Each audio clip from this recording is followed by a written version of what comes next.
कर्म का हमारे जीवन में कितना महत्व है। मित्रों, कर्म का सिद्धांत अत्यंत कठोर है।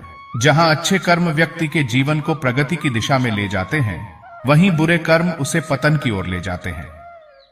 धर्म ग्रंथों के अनुसार मनुष्य को किए हुए शुभ या अशुभ कर्मों का फल अवश्य भोगना पड़ता है।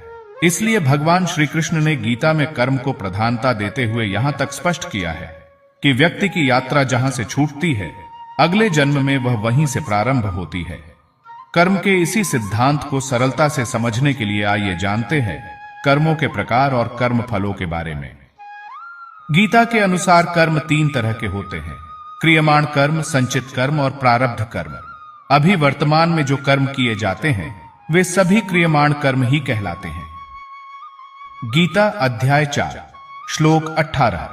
कर्मण्य कर्म य पश्येद कर्मणि च कर्म य स बुद्धिमान मनुष्येषु स युक्तः कृत्स्नकमं कृत।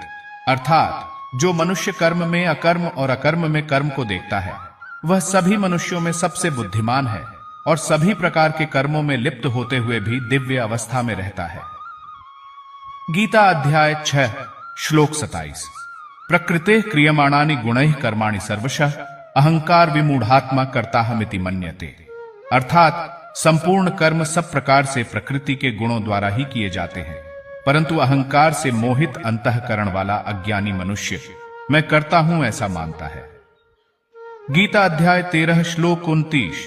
प्रकृत्यैव च कर्माणि क्रियमाणानि सर्वशः ये पश्यति तथात्मानं कर्तारं स पश्यति। अर्थात जो संपूर्ण क्रियाओं को सब प्रकार से प्रकृति के द्वारा ही की जाती हुई देखता है और अपने आप को अनुभव करता है, वही यथार्थ देखता है। इसके अलावा गीता में बताया गया है कि जो भी नए कर्म और उनके संस्कार बनते हैं, वे सब केवल मनुष्य जन्म में ही बनते हैं, पशु पक्षी प्रादि योनियों में नहीं, क्योंकि वे योनियां केवल कर्म फल भोग के लिए ही मिलती है। वास्तव में कर्म कर्म ही होता है, कर्म के प्रकार नहीं हुआ करते, परंतु समय के अनुसार अर्थात भूत एवं वर्तमान के अनुसार कर्म के प्रकार कहे गए हैं। इस प्रकार कर्म 3 प्रकार के होते हैं: एक संचित कर्म, दूसरा प्रारब्ध कर्म और तीसरा क्रियमाण कर्म।